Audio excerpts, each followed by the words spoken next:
ഒരു ട്രെയിൻ നിറയെ സ്വർണ്ണക്കട്ടികള് അതെടുക്കാനായിട്ട് വരുന്ന തായ്ലൻഡ് കള്ളന്മാര്. ഏറ്റവും ലേറ്റസ്റ്റ് ആയിട്ട് പുറത്തിറങ്ങിയിട്ടുള്ള ആക്ഷൻ, കോമഡി, ഡ്രാമ, ഹിസ്റ്ററി, വാറ്, വെസ്റ്റേൺ എന്നീ കാറ്റഗറിയിൽപ്പെട്ട ഒരു കിഡിലൻ മൂവിയാണ് ഞാൻ ഇന്ന് എക്സ്പ്ലെയിൻ ചെയ്യാനായിട്ട് പോകുന്നത്. ആദ്യമായിട്ട് നമ്മുടെ ചാനൽ കാണുന്നവർ ഇപ്പൊ തന്നെ ഒന്ന് സബ്സ്ക്രൈബ് ചെയ്യാനും ലൈക്ക് ചെയ്യാനും മറക്കണ്ട.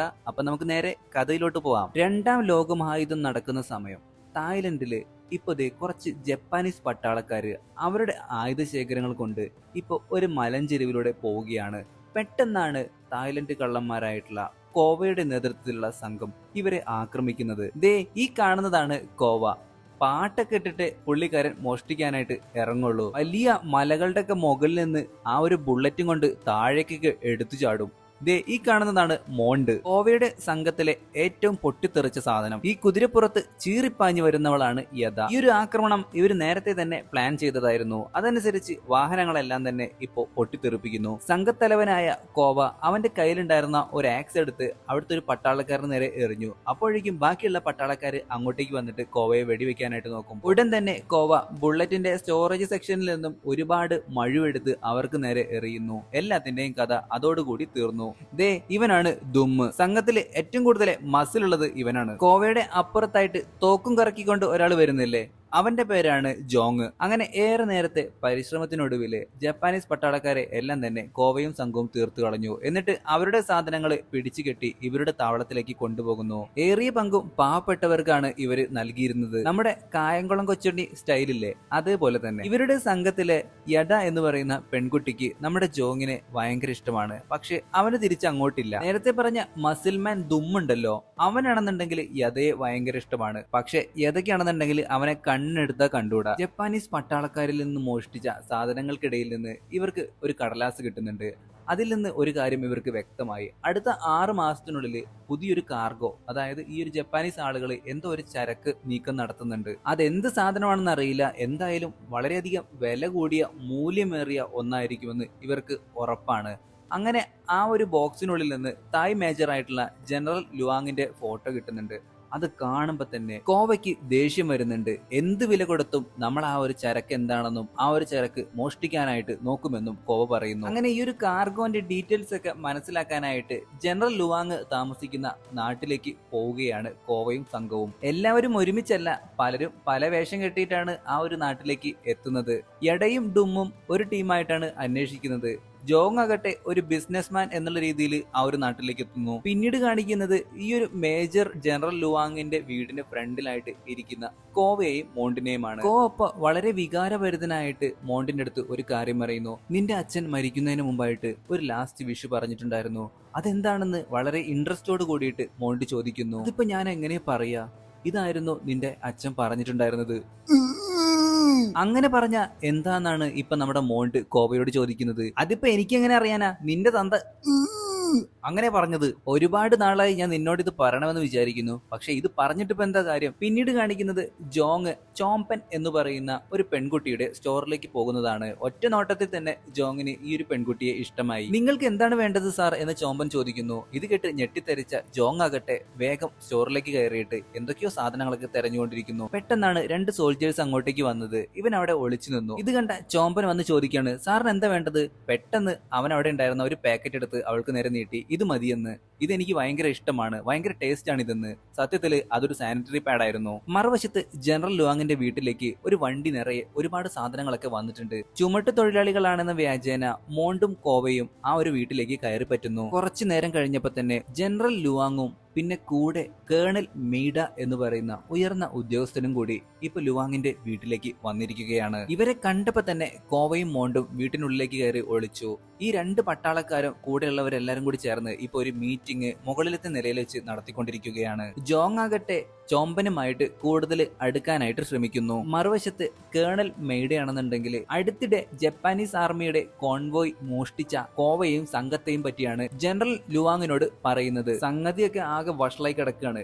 ജനറൽ നക്കാമുറ തന്നെ നമ്മുടെ ഈ ഒരു ടൗണിലേക്ക് പെട്ടെന്ന് വരും, അപ്പോൾ നീ ഒന്ന് സൂക്ഷിച്ചോ എന്നൊക്കെ പറഞ്ഞ് ഒരു താക്കീതൊക്കെ കൊടുത്തിട്ടാണ് ജനറൽ ലുവാങ്ങിന്റെ അടുത്തുനിന്നും മെയ്ഡ എന്ന് പറയുന്ന ആ ഒരു കേണല് പോകുന്നത്. ഇതെല്ലാം തന്നെ നമ്മുടെ കോവയും മോണ്ടും ഒളിഞ്ഞു കേട്ടിട്ടുണ്ടായിരുന്നു. ആ വീട്ടിൽ നിന്ന് ഇറങ്ങി പോകാനായിട്ട് നിൽക്കുമ്പോഴാണ് കോവ അവിടെ ഒരു ഫോട്ടോ കാണുന്നത്. പിന്നീട് ഒരു ഫ്ലാഷ് ബാക്ക് കാണിക്കുന്നു. കോവയുടെ ചെറുപ്പകാലത്ത് ചോംചാൻ എന്ന് പറയുന്ന പെൺകുട്ടിയുമായി കോവയ്ക്ക് അടുപ്പമുണ്ടായിരുന്നു. പക്ഷേ അവളുടെ വീട്ടുകാര് ജനറൽ ലുവാങ്ങുമായിട്ട് കല്യാണം ഉറപ്പിച്ചു. അങ്ങനെ ആ ഒരു കല്യാണ ദിവസം തന്നെ നമ്മുടെ ചോംചാനെയും കൊണ്ട് കോവ ഒളിച്ചോടി. ചോംചാന്റെ അച്ഛനും അതുപോലെ തന്നെ ജനറലും തെരഞ്ഞു വന്നെങ്കിലും കോവ വളരെയധികം സാമർത്ഥ്യമുള്ളവനായതുകൊണ്ട് തന്നെ അവിടെ നിന്നും രക്ഷപ്പെട്ടു.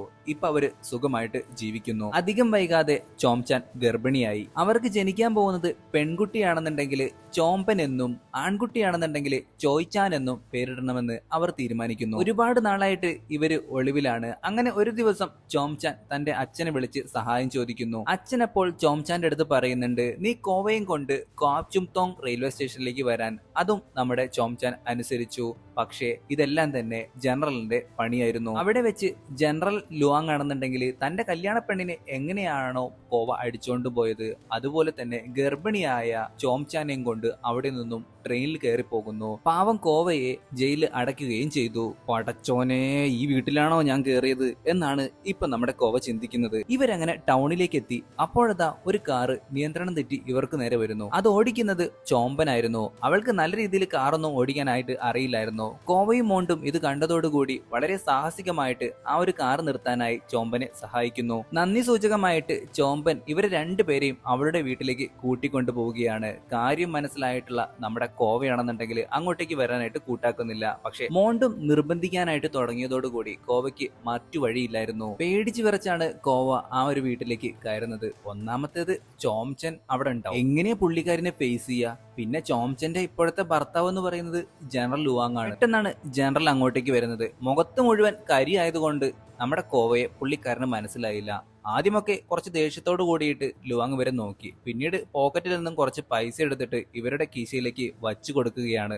എന്നിട്ട് ഇവരുടെ രണ്ടുപേരോടും എന്റെ മകളെ രക്ഷിച്ചതിന് നന്ദിയുണ്ടെന്ന് പറയുന്നു. മോണ്ടപ്പോ ഞങ്ങൾ ഒരു ജോലി നോക്കുകയാണെന്ന് പറഞ്ഞപ്പോ ഇവർ രണ്ടുപേരെയും ആ ഒരു വീട്ടിലേക്ക് ജോലിക്കായിട്ട് എടുക്കുകയാണ്. നമ്മുടെ മോണ്ടിന് ഈ ഒരു ഫ്ലാഷ് ബാക്ക് ഒന്നും അറിയില്ല. ഇതേ സമയം യദയും ദുമ്മു ആണെന്നുണ്ടെങ്കിൽ ജനറൽ ലുവാങ്ങിന്റെ ഉടമസ്ഥതയിലുള്ള പല സ്ഥലങ്ങളിലേക്കും പോയിട്ട് അരിച്ചു പെറുക്കുന്നുണ്ട്. അടുത്ത ദിവസം കുളിച്ച് കുറിയും തൊട്ടിട്ട് നമ്മുടെ ജോങ് ദേ ഇപ്പോ ചോമ്പന്റെ കടയിലേക്ക് വന്നിട്ടുണ്ട്. തന്റെ മകളുമായിട്ടാണ് ഇവൻ ഈ ഒരു ഫ്ലേട്ടിങ്ങും കാര്യങ്ങളൊക്കെ നടത്തുന്നതെന്ന് മനസ്സിലാക്കിയിട്ടുള്ള കോവയ്ക്ക് നല്ല ദേഷ്യം വരുന്നുണ്ട്. പക്ഷെ ജോങ്ങിന് അറിയില്ല ഇത് കോവയുടെ മകളാണെന്ന്. വീണ്ടും വീണ്ടും കോവ ഇവരുടെ അടുത്തേക്ക് വന്നിട്ട് പിറുപിറുക്കൽ ആരംഭിച്ചു. പിന്നീട് കാണിക്കുന്നത് നമ്മുടെ ജനറൽ ലുവാങ്ങിനെയാണ്. പുള്ളിക്കാരന് ഒരുപാട് സ്വത്തുക്കള് ഇതിനകം തന്നെ സ്വന്തമാക്കാനായിട്ട് കഴിഞ്ഞിട്ടുണ്ടായിരുന്നു. പലിശയ്ക്ക് പൈസ കൊടുക്കുന്നുണ്ട്. പലതരത്തിലുള്ള ചൂതാട്ടങ്ങളിൽ നേതൃത്വം വഹിക്കുന്നുണ്ട്. മറുവശത്ത് ചോമ്പനെയും കൂട്ടി ജോങ് ഇപ്പോ ഒരു റെസ്റ്റോറന്റിലേക്ക് വന്നിട്ട് ഭക്ഷണം കഴിക്കുന്നു. അതിനിടയിൽ തന്നെ രണ്ടുപേരും അങ്ങോട്ടും ഇങ്ങോട്ടും ഇഷ്ടം തുറന്നു പറയുന്നു. ചോമ്പനാകട്ടെ അവളുടെ മാല ഊരിയിട്ട് ഇപ്പോ ജോങ്ങിന് കൊടുക്കുന്നു. ഇവനാകട്ടെ ഒരു മോതിരമെടുത്ത് അവൾക്ക് ഇട്ടുകൊടുക്കുന്നു. അതിനിടയിൽ ഒരു ഫ്ലാഷ് ബാക്കും കാണിക്കുന്നുണ്ട്. കോവയാണ് ഇവരെ 4 പേരെയും വളർത്തിയത്. അന്നൊക്കെ ചോംചാനും നമ്മുടെ കോവയുടെ കൂടെയുള്ള കാലമായിരുന്നു. പരസ്പരം ഇവര് എല്ലാ കാര്യങ്ങളും പറയുന്നുണ്ടെങ്കിലും കറക്റ്റ് പേരോ ഡീറ്റെയിൽസോ ഒന്നും തന്നെ ജോങ് ഇവളുടെ അടുത്ത് പറയുന്നില്ല. യഥാർത്ഥത്തില് ചോമ്പന്റെ അമ്മയെ കുറിച്ചാണ് ജോങ് ഇപ്പോ സംസാരിച്ചത്. ഇവര് മാലയും മോതിരവും പരസ്പരം കൈമാറുന്നത് കണ്ട് യദയുടെ ഹൃദയം തകർന്നു പോയി. എരുതിയിൽ എണ്ണ ഒഴിക്കാനായിട്ട് ഡും അപ്പോൾ ശ്രമിച്ചു. ഞാൻ പണ്ടേ പറഞ്ഞില്ലേ അവന് നിന്നോട് ഒന്നുമില്ല. ആ ഒരു ദിവസത്തെ ചാരപ്പണിക്ക് ശേഷം ഇപ്പോ സംഘത്തിലുള്ള എല്ലാവരും ഒത്തുചേർന്നിരിക്കുകയാണ്. ജോങ് ആകട്ടെ ആ ഒരു മാലയും പിടിച്ചു നിൽക്കുന്നത് കണ്ടപ്പോ യദ അങ്ങോട്ടേക്ക് വരുന്നുണ്ട്. അവളോട് വഴക്കിട്ട് ഇപ്പൊ അവന് പുറത്തേക്ക് ഇറങ്ങി പോകുമ്പോ ഡും അങ്ങോട്ടേക്ക് വന്നിട്ട് ഇപ്പൊ ജോങ്ങിനെ വഴക്ക് പറയുന്നു. പക്ഷെ ജോങ് ആകട്ടെ അതൊന്നും കേൾക്കാതെ അവിടെ നിന്നും പോകുന്നു. യദയെ ഒരു സഹോദരി മാത്രമായിട്ടാണ് ജോങ് കണ്ടിരുന്നത്. മറുവശത്ത് ജനറൽ ലുവാങ്ങിന്റെ വീട്ടിലേക്ക് ചീഫായിട്ടുള്ള നക്കാമുറ എത്തിയിരിക്കുകയാണ്. കഴിഞ്ഞ തവണ നമ്മുടെ ഒരുപാട് വിലപിടിപ്പുള്ള സാധനങ്ങൾ അവന്മാർ പിടിച്ചെടുത്തു. പക്ഷേ ഇത്തവണ പാടില്ല എന്നും പറഞ്ഞുകൊണ്ട് ഈ കള്ളന്മാരെ പിടിക്കാനായിട്ടുള്ള കുറച്ച് പ്ലാനൊക്കെ നക്കാമുറ ഇവരോട് പറഞ്ഞു കൊടുക്കുന്നു. സീരിയസ് ആയിട്ടുള്ള ചർച്ച മുന്നോട്ട് പോകുമ്പോഴാണ് അങ്ങോട്ടേക്ക് ഒരു കൊതുക് വരുന്നത്. ഉടൻ തന്നെ നക്കാമുറ വാളെടുത്ത് വീശി. നക്കാമുറ അത്രയ്ക്കും ഭീകരനായിരുന്നു. ഒരു കൊതുകിനെ പോലും ഞാൻ വെറുതെ വിടില്ല എന്ന് നക്കാമുറ പറയുന്നു. ലുവാങ്ങിന്റെ വീട്ടിൽ നിന്നും ഇറങ്ങിപ്പോകുമ്പോൾ അദ്ദേഹത്തിന്റെ മകളായിട്ടുള്ള ചോമ്പനെ നക്കാമുറ കാണുകയും അവളോട് പ്രണയം തോന്നുകയും ചെയ്യുന്നു. സാധനങ്ങളെല്ലാം എടുത്തു വെച്ചുകൊണ്ടിരിക്കുകയാണ് മോണ്ടും കോവയും കൂടി ചേർന്നിട്ട്. അപ്പോഴാണ് കോണിപ്പടി ഇറങ്ങിയിട്ട് നമ്മുടെ ജനറൽ ലുവാങ് വരുന്നത്. ഉടൻ തന്നെ കോവ തന്റെ മുഖത്ത് കരി തേച്ചു. ഇവനെ ഞാൻ എപ്പോ കാണുമ്പോഴും ഇവന്റെ മുഖത്ത് എന്തെങ്കിലും ഉണ്ടായിരിക്കുമല്ലോ എന്നും പറഞ്ഞ് ജനറൽ ലുവാങ് അവിടെ നിന്നും പോയി. അപ്പോഴാണ് അവിടെ ഉണ്ടായിരുന്ന ഗ്രാമഫോണ് നമ്മുടെ കോവ കാണുന്നത്. വീണ്ടും ഒരു പാസ്റ്റ് കാണിക്കുന്നു. കോവയും ഭാര്യയായിട്ടുള്ള ചോംചാനും കൂടി ഡാൻസ് കളിക്കുന്നത് ഈ ഒരു പാട്ട് കേട്ടിട്ടായിരുന്നു. അങ്ങനെ ആ ഒരു ഓർമ്മയിൽ നമ്മുടെ കോവ അവിടെ നിന്ന് ഡാൻസ് കളിക്കുമ്പോൾ അത് കണ്ടുകൊണ്ട് ചോമ്പൻ അങ്ങോട്ടേക്ക് വരുന്നുണ്ട്. അവൾ ഈ ഡാൻസ് കണ്ട് പൊട്ടിച്ചിരിക്കുകയാണ്. പിന്നീടാണ് ചോംചാന്റെ ഒരു പഴയ ഫോട്ടോ അവിടെ ഇരിക്കുന്നത് കോവ കാണുന്നത്. അതെടുത്ത് നോക്കുമ്പോൾ ഓ, ഇത് എന്റെ അമ്മയാണ്, പുള്ളിക്കാരി കുറച്ച് ദിവസത്തിനകം ഇങ്ങോട്ടേക്ക് വരും, ഒരു കച്ചവടത്തിനായിട്ട് പുറത്തു പോയിരിക്കുകയാണ്. ഇത് കേട്ടപ്പോ തന്നെ നമ്മുടെ കോവ ആകെ ഇല്ലാതാകുന്നുണ്ട്. അധികം വൈകാതെ അന്ന് രാത്രി തന്നെ കോവ തന്റെ സംഘത്തിലുള്ള എല്ലാവരോടും പഴയ കാര്യങ്ങളൊക്കെ തുറന്നു പറഞ്ഞു. ഇവര് വെറും ഒരു ടീമല്ല, പണ്ട് കാലത്ത് ഇവരെ എല്ലാവരെയും എടുത്തു വളർത്തിയത് കോവയാണ്. കോവയെ ജയിലടച്ചപ്പോ ഈ പിള്ളേർ സംഘം വന്നിട്ടാണ് കോവയെ അവിടെ നിന്നും രക്ഷിക്കുന്നത്. കോവ കിടക്കുന്ന ആ ഒരു ജയിലറിന്റെ മുകളിലായിട്ട് ഒരു വിൻഡോ ഉണ്ടായിരുന്നു. അതിൽ ഒരു വലിയ കയറ് കെട്ടി, എന്നിട്ട് ഒരു കാട്ടുപോത്തിനെ കൊണ്ടുവന്നിട്ട് ആ ഒരു ജനലിന്മേ കയറ് കെട്ടി വലിക്കാനായിട്ടായിരുന്നു ഇവരുടെ പ്ലാന്. പക്ഷെ കാട്ടുപോത്താണെന്നുണ്ടെങ്കിൽ അനങ്ങുന്നില്ല. അപ്പൊ ഇവരുടെ കൂട്ടത്തിലുണ്ടായിരുന്ന നമ്മുടെ മോണ്ടാണെന്നുണ്ടെങ്കിൽ കാട്ടുപോത്തിന്റെ കിടുക്കാമണിയിൽ ഒരു ഒറ്റ ഞെക്കല്. വേദനിച്ച കാട്ടുപോത്താണെന്നുണ്ടെങ്കിൽ ആ ഒരു വിൻഡോയും വലിച്ചുകൊണ്ട് പോയി. അങ്ങനെയാണ് കോവയെ പിള്ളേർ സംഘം വന്ന് രക്ഷിച്ചത്. സോൾജേഴ്സ് എല്ലാവരും ഇവരുടെ പിന്നാലെ വന്നു. പക്ഷെ അതിസമർത്ഥമായി കോവയും സംഘവും അവിടെ നിന്നും കടന്നു കളഞ്ഞു. ഇതെല്ലാം കഴിഞ്ഞ് നീ കാട്ടുപോത്തിനെ എന്താടാ ചെയ്തേ? ഞാൻ ചുമ്മാ ഒന്ന് കിടുക്കാമണി നോക്കി ഞെക്കി. ഓ, അതായിരുന്നല്ലേ അപ്പൊ ആ ഒരു ടെക്നിക്ക്. ഈ ഒരു ഫ്ലാഷ് ബാക്ക് ഒക്കെ പറഞ്ഞു കഴിഞ്ഞതിന് ശേഷം ജോങ്ങിനോടായിട്ട് നമ്മുടെ യഥയും അതുപോലെ തന്നെ കോവയും പറയുന്നുണ്ട്, നീ അവളെ സ്നേഹിക്കുന്നതൊക്കെ കൊള്ളാം, മറന്നു കളഞ്ഞേക്ക്. നീ ഒരു കള്ളനാണെന്ന് അറിഞ്ഞിട്ടുണ്ടെങ്കിൽ അവള് നിന്നെ ഉറപ്പായിട്ടും ഇട്ടിട്ട് പോകും. തൊട്ടടുത്ത ദിവസം തന്നെ മലേഷ്യയിൽ നിന്നും നമ്മുടെ ചോംചാന് തിരിച്ചെത്തിയിരിക്കുകയാണ്. ഈ ഒരു കാഴ്ച കണ്ട് കോവയാണെന്നുണ്ടെങ്കിൽ ആകെ പേടിച്ച് വിറച്ച് ഭയങ്കര എക്സൈറ്റ്മെന്റിൽ നിൽക്കുകയാണ്. തോട്ടത്തിൽ പണി നോക്കിക്കൊണ്ടിരിക്കുകയാണ്. എന്തോ ഒരു സംശയം തോന്നിയിട്ട് ചോംചാന് പെട്ടെന്ന് തന്നെ തോട്ടപ്പണിക്കാരനായിട്ടുള്ള നമ്മുടെ കോവയെ നോക്കുന്നുണ്ട്. എവിടെയോ കണ്ടുമറന്ന ഒരു മുഖം പോലെ. പെട്ടെന്ന് തന്നെ നമ്മുടെ കോവ അവിടെ ഉണ്ടായിരുന്ന ചളി മുഖത്ത് വാരിപ്പൊത്തി. തോന്നിയതാവും എന്ന് വിചാരിച്ച് ചോംചാന് അകത്തേക്ക് തന്നെ കയറിപ്പോയി. പാവം കോവ ആകെ വിഷമിച്ച് മോണ്ടിന്റെ മുഖത്തേക്ക് നോക്കിയപ്പോൾ ആ മരപ്പൊട്ടനും ഇതേപോലെ തന്നെ കരി മുഖത്ത് വാരി പൊത്തിയിട്ടുണ്ട്. അങ്ങനെ ഇവര് രണ്ടുപേരും അവിടെ ഒരു റെസിഗ്നേഷൻ ലെറ്റർ ഒക്കെ വെച്ചിട്ട് ഈ ഒരു ജോലിയൊക്കെ വിട്ട് ആ ഒരു വീട്ടിൽ നിന്ന് പോവുകയാണ്. ലെറ്ററിനോടൊപ്പം തന്നെ ഒരു മഴവും വെച്ചിട്ടുണ്ടായിരുന്നു. ഇത് മോളുടെ അമ്മയ്ക്ക് കൊടുക്കണമെന്നും അതിലുണ്ടായിരുന്നു. ആ ലെറ്ററും മഴവും കണ്ടതോട് കൂടിയിട്ട് ചോംചാന് പഴയ കാര്യങ്ങളൊക്കെ ഓർമ്മ വരുന്നു. പുള്ളിക്കാരി അലമുറയിട്ട് കരഞ്ഞുകൊണ്ടിരിക്കുകയാണ്. ചോമ്പന് ഈ കാര്യങ്ങളൊന്നും തന്നെ മനസ്സിലായില്ല. കോവയും ചോംചാനും ഒരുമിച്ചുള്ള സമയത്ത് ആ ഒരു മഴയിൽ ഒരു സിമ്പല് ചോംചാന് രേഖപ്പെടുത്തിയിട്ടുണ്ടായിരുന്നു. അന്ന് രാത്രി വീണ്ടും യഥ ജോങ്ങിനോട് പോയിട്ട് തന്റെ ഇഷ്ടം തുറന്നു പറയുന്നു. ഞാൻ നിന്നെ ഒരു സഹോദരിയായിട്ട് മാത്രമാണ് കണ്ടിരിക്കുന്നത് എന്നും പറഞ്ഞ് ജോങ് അവിടെ നിന്ന് ദേഷ്യം പിടിച്ചു പോയി. ഇപ്പോഴിതാ യഥയും ദമ്മും കൂടി ചേർന്ന് വെള്ളം അടിച്ചുകൊണ്ടിരിക്കുമ്പോൾ ദമ്മ് വീണ്ടും യഥയോട് ഇഷ്ടം തുറന്നു പറയുന്നു. എന്നിട്ട് ബലമായിട്ട് അവളെ കിസ് ചെയ്യാനായിട്ട് ശ്രമിച്ചപ്പോ ദമ്മിനെ എടുത്തിട്ട് അലക്കുകയാണ് യഥ ചെയ്യുന്നത്. ഈ ഒരു സൗണ്ട് കേട്ടിട്ട് അങ്ങോട്ടേക്ക് നമ്മുടെ കോവയും സംഘത്തിലുള്ള എല്ലാവരും വന്നു. എന്ത് വൃത്തികേടാടാ നീ കാണിക്കുന്നേ, ഇവിടെ നിന്നും പുറത്തേക്ക് പോ എന്നും പറഞ്ഞ് കോവ അവനെ ഈ ഒരു ഗ്രൂപ്പിൽ നിന്ന് തന്നെ പറഞ്ഞു വിടുകയാണ്. ദേഷ്യം പിടിച്ച ദുമ്മാകട്ടെ കുതിരപ്പുറത്ത് കയറി എങ്ങോട്ടേക്കോ പോകുന്നു. അടുത്ത ദിവസം തന്നെ ലുവാങ്ങിന്റെ വീട്ടിലേക്ക് നക്കാമുറ വരികയാണ്. എന്നിട്ട് നിങ്ങളും ഫാമിലിയും ഞങ്ങളോടൊത്ത് ആ ഒരു ട്രെയിനിൽ യാത്ര ചെയ്യണമെന്ന് ആവശ്യപ്പെടുന്നു. ആ വീട്ടിൽ നിന്ന് പോകാൻ നേരം നമ്മുടെ ചോമ്പന് നേരെ ഒരു ഗിഫ്റ്റ് നീട്ടുകയാണ് നക്കാമുറ. പക്ഷെ അവൾ അത് സ്വീകരിച്ചില്ല. പിന്നീട് കാണിക്കുന്നത് ഒരു ബാറാണ്. ജപ്പാനീസ് സോൾജേഴ്സ് ഇപ്പൊ വെള്ളം അടിച്ചുകൊണ്ട് അവരുടെ മനസ്സിലുള്ള എല്ലാ കാര്യങ്ങളും തുറന്നു പറഞ്ഞുകൊണ്ടിരിക്കുകയാണ്. നമ്മൾ കൊണ്ടുപോകുന്ന ട്രെയിനിൽ ഒരുപാട് സ്വർണ്ണമുണ്ട്, പക്ഷെ അതിൽ നിന്ന് 2-3 സ്വർണ്ണക്കട്ടി എടുത്താലൊന്നും ബാക്കിയുള്ള ഉദ്യോഗസ്ഥരൊന്നും അറിയാൻ പോകുന്നില്ല എന്നൊക്കെയാണ് ഇവന്മാര് പറയുന്നത്. ഇതെല്ലാം തന്നെ അവിടെ ഉണ്ടായിരുന്ന ഒരു ബാർടെൻഡർ കേൾക്കുന്നുണ്ട്. യഥാർത്ഥ ബാർടെൻഡറെ അവിടെ അടിച്ച് തൂഫാനാക്കി ഇട്ടിട്ടുണ്ട്. അങ്ങനെ ഈ ഒരു സോൾജേഴ്സ് ഒക്കെ അവിടെ നിന്ന് പോവുകയാണ്. യഥാർത്ഥത്തിൽ സോൾജേഴ്സ് എല്ലാവരും കൂടി അഭിനയിച്ചൊരു നാടകമാണ് ഇപ്പൊ നമ്മൾ കണ്ടത്. കള്ളന്മാരെ പിടിക്കാൻ വേണ്ടിയിട്ടുള്ള അവന്മാരുടെ ട്രിക്ക് ആയിരുന്നു ഇതൊക്കെ. ട്രെയിനിൽ വരുന്ന സോൾജേഴ്സിനെ മൊത്തം നമുക്ക് തീർത്തു കളയണം, ഒരുപാട് വെപ്പൺസ് അത്യാവശ്യമാണ് എന്ന് നമ്മുടെ കോവ പറയുന്നു. അങ്ങനെ ഒരു വെപ്പൺസ് ഡീലറെ കണ്ടുമുട്ടുന്നു. ജപ്പാനീസ് ആർമിയെ തീർക്കാനാണ് ഇതെല്ലാം എന്നറിഞ്ഞപ്പോ ആ ഒരു ഡീലർ ആകട്ടെ എല്ലാ സാധനങ്ങളും ഇവർക്ക് ഫ്രീ ആയിട്ട് നൽകുകയാണ്. ചോമ്പനും ചൊംചാനും ഈ ഒരു ട്രെയിനിൽ വരുന്നുണ്ടെന്ന് അറിഞ്ഞ കോവയും സംഘമാണെന്നുണ്ടെങ്കിൽ വളരെ കരുതലോട് കൂടിയിട്ടാണ് എല്ലാ കാര്യങ്ങളും തീരുമാനിക്കുന്നത്. ആദ്യം നമ്മുടെ യഥയാണെന്നുണ്ടെങ്കിൽ കുറച്ച് ആളുകളെ കൂട്ടിയിട്ട് ഈ ഒരു സോൾജേഴ്സിന്റെ ശ്രദ്ധ ആകർഷിക്കും. ആ ഒരു തക്കത്തിന് നമ്മുടെ കോവയും ജോങ്ങും ഗോൾഡ് ബാറുകളൊക്കെ കൈക്കലാക്കും. ഒപ്പം ചോമ്പനെയും ചോംചാനെയും അവിടെ നിന്നും രക്ഷിക്കും. അതിനുശേഷം നമ്മുടെ മോണ്ടിന് സിഗ്നൽ കൊടുക്കും. എന്നിട്ട് മാത്രമേ ഈ ഒരു ട്രെയിന് മൊത്തത്തിൽ നശിപ്പിച്ച് കളയാനായിട്ട് പാടുള്ളൂ എന്ന് മോണ്ടിനോട് പ്രത്യേകം നമ്മുടെ കോവ പറയുന്നു. അങ്ങനെ ഒരുപാട് വർഷങ്ങൾക്ക് ശേഷം നമ്മുടെ കോവ വീണ്ടും ആ ഒരു റെയിൽവേ സ്റ്റേഷനിലേക്ക് വന്നിരിക്കുകയാണ്. കോവയുടെ സംഘത്തിലുള്ള എല്ലാവരും ഈ ഒരു ട്രെയിനിനെ ചുറ്റിപ്പറ്റി തന്നെയുണ്ട്. ട്രെയിൻ എടുത്തപാടെ ജോങ് അവന്റെ ബുള്ളറ്റും എടുത്ത് റോഡ് മാർഗം ഈ ഒരു ട്രെയിനിന്റെ പിന്നാലെ പോകുന്നു. മറുവശത്ത് വലിയൊരു കുന്നിന്റെ മണ്ടയിൽ നിന്ന് ഒരു പാട്ടും വെച്ച് നമ്മുടെ നായകനായിട്ടുള്ള കോവ ആ ട്രെയിനിന്റെ മുകളിലേക്ക് ചാടുന്നു. ട്രെയിനിന്റെ ഏറ്റവും പുറകിലുണ്ടായിരുന്ന ബോഗിയിൽ ഒരു സോൾജർ ഉണ്ടായിരുന്നു, കാവൽക്കാരനായിട്ട്. അയാളെ അടിച്ച് അമുക്കിയതിനു ശേഷം അയാളുടെ തന്നെ വേഷം ധരിച്ച് ജപ്പാനീസ് ആർമിയോടടുത്ത് നമ്മുടെ കോവ പോയി ഇരിക്കുകയാണ്. തൊട്ടടുത്ത് ഇരുന്നിരുന്ന ഒരു ജപ്പാനീസ് സോൾജർക്ക് സംശയം തോന്നിയപ്പോ കോവയാകട്ടെ അയാളുടെ മണ്ടയ്ക്കിട്ടൊന്ന് കൊടുത്തു. അപ്പൊ തന്നെ അയാൾ ബോധം കിട്ടു. ഇനി നമ്മുടെ ജോങ്ങിന്റെ ഊഴമാണ്. വലിയൊരു കുന്നിന്റെ മണ്ടയിൽ നിന്ന് ആ ഒരു ബുള്ളറ്റും കൊണ്ട് ചാടാനായിട്ട് നിൽക്കുകയാണ്. ജോങ്ങും ഇപ്പോ ഈ ഒരു ട്രെയിനിൽ കയറി പറ്റി. ഇനി അടുത്ത ഊഴം നമ്മുടെ യഥയുടെയാണ്. യഥയാകട്ടെ കുതിരപ്പുറത്ത് ഒരുപാട് ആളുകളെയും കൂട്ടി ഇപ്പോ ഈ ട്രെയിനിന് നേരെ വെടിവെക്കാനായിട്ട് ആരംഭിക്കുന്നു. സോൾജേഴ്സ് എല്ലാവരും തന്നെ ഇപ്പോ ഈ കൊള്ളക്കാരെ മാത്രമാണ് കോൺസെൻട്രേറ്റ് ചെയ്യുന്നത്. ഈ തക്കത്തിന് കോവയും ജോങ്ങും അവർക്ക് നേരെ വരുന്ന ജപ്പാനീസ് ആർമിയെ തീർത്ത് മുന്നോട്ട് പോയിക്കൊണ്ടിരിക്കുകയാണ്. അങ്ങനെ അവിടുത്തെ ട്രെയിനിന്റെ ബോഗി തുറന്നു നോക്കിയപ്പോ അവര് ഞെട്ടിപ്പോയി. ആ ഒരു ബോഗിയിൽ ഒന്നും തന്നെ ഉണ്ടായിരുന്നില്ല. തങ്ങൾ കബളിപ്പിക്കപ്പെട്ടു എന്ന് അവർക്ക് മനസ്സിലായി. മാത്രമല്ല യഥയും അതുപോലെ തന്നെ ഇവരുടെ കൂട്ടത്തിലുണ്ടായിരുന്ന കുറച്ച് കൊള്ളക്കാരെയും എല്ലാവരെയും ഇപ്പൊ ബോംബ് വെച്ച് ആക്രമിച്ചു കൊണ്ടിരിക്കുകയാണ് ജപ്പാനീസ് ആർമി. മാത്രമല്ല ജപ്പാനീസ് ആർമിയോടൊത്ത് ദമ്മും ഉണ്ടായിരുന്നു. ആ ചതിയ എന്നും പറഞ്ഞുകൊണ്ട് യഥ അലറി. പക്ഷെ അപ്പോഴേക്കും യഥയ്ക്ക് നേരെ ഒരു സോൾജർ വെടിവെച്ചു. ദുമ്മാകട്ടെ അവളുടെ അടുത്തേക്ക് ഓടിപ്പോകുന്നു. അവയും ജോങ്ങും വീണ്ടും മുന്നോട്ടേക്ക് പോയപ്പോ സ്വർണ്ണക്കട്ടികൾ കണ്ടെത്തി. പക്ഷെ ആ ഒരു ബോഗിയിൽ തന്നെ നക്കാമുറ ജനറൽ ലുവാങ്ങിനെയും കുടുംബത്തെയും ബന്ദിയാക്കി വെച്ചിരിക്കുകയാണ്. കോവയെ കണ്ടതും ചോംചൻ ആകെ ഞെട്ടി തരിച്ചുപോയി. അപ്പൊ തന്നെ ലുവാങ്ങിനെ അവൾ നോക്കുന്നുണ്ട്.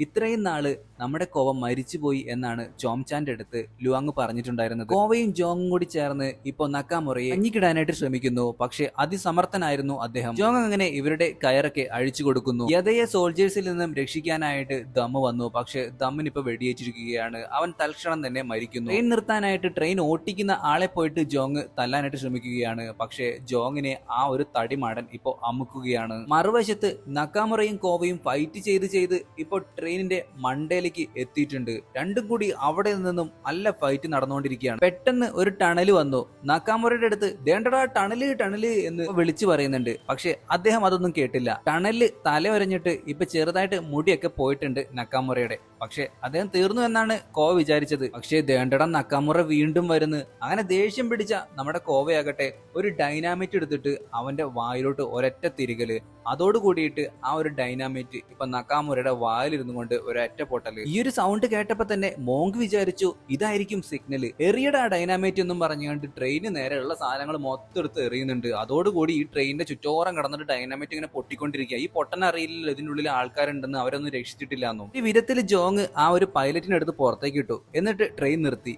അപ്പോഴാണ് നമ്മുടെ കോവയെ കണ്ടുകൊണ്ട് ചോംചാന് കോവയുടെ ഒപ്പം പോകുന്നത്. ഇതിന്റെ പിന്നാലെ തന്നെ ലുവാങ്ങും മോളും ഓടുന്നുണ്ട്. എല്ലാവരും ഇപ്പൊ കൂട്ടയോട്ടത്തിലാണ്. മറുവശത്ത് കേണലായിട്ടുള്ള മെയ്ഡ യഡയെ വെടിവെച്ച് വീഴ്ത്തുന്നു. ഇത് കണ്ട ജോങ് ആകട്ടെ അദ്ദേഹത്തെ തീർത്തതിനു ശേഷം യഡയുടെ അടുത്തേക്ക് പോകുന്നു. അവസാനമായി ജോങ്ങിനോട് നമ്മുടെ യഥ ഐ ലവ് യു എന്ന് പറയുന്നു. ഉടനെ തന്നെ അവൾ മരണപ്പെട്ടു. കോവയെയും ചോംചനെയും വിടാതെ പിന്തുടർന്ന് അങ്ങോട്ടേക്ക് ലുവാങ് എത്തിയിരിക്കുകയാണ്. ഒരുപാട് നാളായട ഞാൻ നിന്നെ കാത്തിരിക്കുന്നു എന്നും പറഞ്ഞുകൊണ്ട് കോവ വെടിപൊട്ടിച്ചു. അതേസമയം ലുവാങ്ങും വെടിപൊട്ടിച്ചു. പക്ഷെ ലുവാങ്ങിന്റെ വെടി പൊട്ടിയില്ല. കോവയാണെന്നുണ്ടെങ്കിൽ പൊട്ടിച്ച വെടി ഇപ്പോൾ ലുവാങ്ങിന്റെ ഷോൾഡറിന്റെ ഭാഗത്തായിട്ട് കൊള്ളുകയും ഇത് കണ്ട് അങ്ങോട്ടേക്ക് വന്ന നമ്മുടെ ചോമ്പനാണെന്നുണ്ടെങ്കിൽ എൻ്റെ അച്ഛനെ ഉപദ്രവിക്കരുത് എന്നും പറഞ്ഞുകൊണ്ട് അവളും ഒരു വെടി പൊട്ടിച്ചു. അത് നമ്മുടെ കോവയ്ക്കിട്ട് നല്ല രീതിയിൽ കൊള്ളുകയും ചെയ്തു. അപ്പോഴാണ് ചോംചൻ ചോമ്പനോട് പറയുന്നത് ഇതല്ല നിന്റെ അച്ഛൻ, യഥാർത്ഥത്തിൽ ആ കോവയാണ് നിന്റെ അച്ഛനെന്ന്. അത് കേട്ടതും നമ്മുടെ ചോമ്പൻ ആകെ കിളി പോയി നിൽക്കുകയാണ്. ഇത് കണ്ട ലുവാങ് ആകട്ടെ നമ്മുടെ കോവയെ വെടിവെക്കാനായിട്ട് ഒരുങ്ങി. അത് തടയാനായിട്ട് ചോംചനും മുന്നിൽ കയറി നിന്നു. ചോംചനും ഇപ്പോൾ വെടികൊണ്ടു. അച്ഛനും അമ്മയും ഇപ്പോൾ മരിക്കാനായിട്ട് പോവുകയാണ്. ചോംചനും മരണത്തിന് കീഴടങ്ങുകയാണെന്നറിഞ്ഞ ലുവാങ്ങിന് കുറ്റബോധം വരികയാണ്. ിന് മുമ്പായിട്ട് കോവ ജോങ്ങിനെ തന്റെ മകളെ ഏൽപ്പിക്കുന്നു. ഒരിക്കലും ഒന്നിക്കാൻ കഴിയാതിരുന്ന ആ രണ്ടു പേർക്ക് ഇപ്പൊ മരണത്തില് ഒന്നിക്കാൻ കഴിഞ്ഞിരിക്കുകയാണ്. വർഷങ്ങൾക്ക് ശേഷം ചോമ്പനും ജോങ്ങും കൂടി ചേർന്ന് അവരുടെ മകളെയും കൊണ്ട് ഇവര് പണ്ട് താമസിച്ചിരുന്ന ആ ഒരു കടൽ തീരത്തേക്ക് വന്നിരിക്കുകയാണ്. താൻ ചെയ്ത തെറ്റിന് ചോമ്പൻ ഇപ്പോ അച്ഛന്റെ കല്ലറയിൽ നോക്കി ക്ഷമ ചോദിക്കുന്നു. മറുവശത്ത് നമ്മുടെ മോങ്കാകട്ടെ ജനറൽ ലുവാങ്ങിനെ ഇപ്പോ ഒരു കാളയെ പോലെയാണ് ഉപയോഗിക്കുന്നത്. സാധാരണ കാളയെ കൊണ്ടാണല്ലോ നില മുഴുവനായിട്ട് ഉപയോഗിക്കുന്നത്. ജനറൽ ലുവാങ് അനങ്ങാതെ നിന്നപ്പോ പുള്ളിക്കാരന്റെ കിടുക്കാമണി നോക്കിയിട്ട് മോങ്ക് ഒരു പിടുത്തം പിടിച്ചു. അതോടുകൂടിയിട്ട് പുള്ളിക്കാരൻ എന്ന് പറഞ്ഞപ്പോഴാണ് മോങ്കിന് അന്ന് നമ്മുടെ കോവ പറഞ്ഞ കാര്യം ഓർമ്മ വന്നത്. അതായത് മോങ്കിന്റെ അച്ഛൻ അവസാനമായിട്ട് പറഞ്ഞ കാര്യം അത് മറ്റൊന്നുമല്ല. ഈ ഒരു കാര്യം ലാസ്റ്റ് വിഷ് പറയാനുണ്ടെന്ന് പറഞ്ഞപ്പോൾ കോവ വളരെയധികം പെട്ടെന്ന് നീ പറ എന്ന് പറഞ്ഞുകൊണ്ട് ഈ മോങ്കിന്റെ അച്ഛന്റെ കിടുക്കാമണി പിടിച്ച് വലിച്ചാണ് പറഞ്ഞുകൊണ്ടിരുന്നത്. ആ ഒരു വേദനയിലാണ് അദ്ദേഹം എന്ന് പറഞ്ഞിട്ടുണ്ടായിരുന്നത്. അങ്ങനെ എന്ന് പറയുന്നതിന്റെ അർത്ഥം ഇപ്പോ മോങ്കിന് മനസ്സിലായിരിക്കുകയാണ്. അങ്ങനെ ജനറൽ ലുവാങ്ങിന്റെ കിടുക്കാമണിയിൽ ഒന്ന് പിടിച്ച ശേഷം ആ ഒരു പറമ്പ് മൊത്തം ഇപ്പോ കിളച്ചുകൊണ്ട് അവര് മുന്നേറിക്കൊണ്ടിരിക്കുന്നു. ഇങ്ങനൊരു സീനും കാണിച്ചുകൊണ്ടാണ് നമ്മുടെ ഇന്നത്തെ സിനിമ അവസാനിക്കുന്നത്. അപ്പൊ ഇന്നത്തെ വീഡിയോ എല്ലാ കൂട്ടുകാർക്കും ഇഷ്ടപ്പെട്ടിട്ടുണ്ടെങ്കിൽ വീഡിയോ ഇപ്പൊ തന്നെ ഹൈപ്പ് ചെയ്യാനും അതുപോലെ തന്നെ ഷെയർ ചെയ്യാനും മറക്കരുത്. ആദ്യമായിട്ടാണ് കൂട്ടുകാർ നമ്മുടെ ഒരു കൊച്ചു ചാനൽ കാണുന്നെങ്കിൽ ഇപ്പൊ തന്നെ സബ്സ്ക്രൈബ് ചെയ്യാനും ലൈക്ക് ചെയ്യാനും ഒട്ടും മറക്കരുത്. പുതിയൊരു വീഡിയോ ആയിട്ട് നമുക്ക് വീണ്ടും കാണാം. അതുവരെ എല്ലാവരും നല്ല ഹാപ്പി ആയിട്ടിരിക്കുക. Tata, bye bye.